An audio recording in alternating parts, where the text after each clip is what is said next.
ಹೌದು ಒಂದು ಮಾತು ಹೆಂಗಪ್ಪ ಅಂತ ಕೇಳಿದ್ರ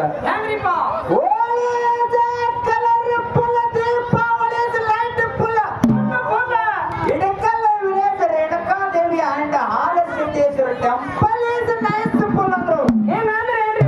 ಮಾತಿನ ಅರ್ಥ ಏನಂದ್ರ ಏನಾದ್ರಿಪ್ಪ ಹೋಳಿ ಉಣ್ಯಾಗ ಬಣ್ಣಾಡದ್ರ ಚಂದ ದೀಪಾವಳಿಗೆ ಮನೆ ಮುಂದೆ ಬೆಳಕಿದ್ರ ಚಂದ ಚಂದ ಚಂದ ಎಡಕಲ್ಲ ಗ್ರಾಮದೊಳಗ ರೇಣುಕಾದೇವಿ ಹಾಲಸಿದ್ದೇಶ್ವರ ಗುಡಿಗೆ ಬಹಳ ಚಂದ ಅಂತಕ್ಕಂಥ ಮಾತನ್ನು ಸಗಲ ಕೈಯಲ್ಲಿ ಹೇಳಿ ಹೇಳಿ ಯಾರು 11, 21, 101, 51, 200 ರೂಪಾಯಿ ಕಲಾಕಾಣಿಕೆ ಕೊಟ್ಟಿರಿ. ಹೌದು ಹೌದು ಅವ್ರು ಮಾಡುವಂತ ಕಾರ್ಯದೊಳಗ ಅದಕ್ಕೂ ಹೋಗೋಕ್ಕಿಂತ ಪೂರ್ವದೊಳಗ ಏನಾಯ್ತ್ರಿಪ್ಪ ಯಾಕಂದ್ರೆ ನಮ್ಮ ಗಂಟೀಶ್ವರ ಅವರು ಬಹಳ ಒಳ್ಳೆ ರೀತಿ ನಮ್ಮ ತಂಗಿಗೆ ನಮಗೆ ಬಹಳ ವರ್ಣನ ಮಾಡಿದ್ರು.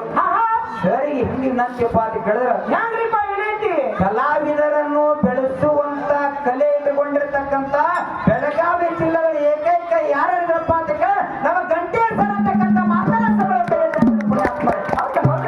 ಅಂತ ಒಳ್ಳೆ ಒಂದು ಶಿಕ್ಷಕರಿಗೆ ಕಲಾವಿದರಿಗೆ ಕೂಡ ಈ ಜ್ಞಾನಮಟ್ಟಿ ಕಲಾ ತಂಡ ಮತ್ತು ರೇವಂಶಿ ಮಾಸ್ತರ್ ಅಂಬಳ್ಳೂರು ವತಿಯಿಂದ ಅವ್ರಿಗೆ ಯಾವತ್ತೂ ಕೂಡ ಚಿರುಣಿಯಾಗಿ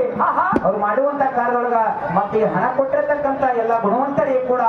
ಆನಕರ ಚಣಕರ ಜಪಕರ ಜಪಕರ ಸರಿಕ ಬೊಂಬರ ಕರಿಗೋಡು ಕೆಂಚಗೋಡು ಸೋಮರಾಯ ತುಕ್ಕಪ್ರಾಯ ಚಕ್ರಾಯ ಮಳೆಗಾರ ರೇಪರಾಯ ಬೀರ್ಮುತ್ಯ ಸೋಮುತ್ಯ ಕಣ್ಮುತ್ಯ ಹೌದು ಸಾಂಗ್ಲಿ ಜಿಲ್ಲಾ ಹುಟ್ಟಿಗೆ ಸಾಂಗ್ಲಿ ಜಾತ ತಾಲೂಕು ಹುಟ್ಟಿಗೆ ವಂಕನೆಗಳು ಶಿವನ ದರಗದಲ್ಲಿ ಹುಟ್ಟಿ ಬಂದ ಪಿಚ್ಚರಿಗೆ ಬಳ್ಳಾರಿ ಸಿದ್ಧ ಪಡೆದ ಅಂಶದ ಹತ್ತುಗಳು ಮತ್ತೆ ಗೌಲಗುಡಿ ಕರೆಯುವ ತೆಲಿಗರ ಮನಗಾಸಿದ ಕೊತ್ತೂರು ಚಕ್ಕ ಮದ ಜ್ಯೋತಿ ಲೆಕ್ಕ ಪೋಡಿ ಅಷ್ಟೇಶ್ವರ ಭಾಗ್ಯ ಕೊಟ್ಟ ಕಾಪಾಡುತ್ತಾ ಭಗವಂತರು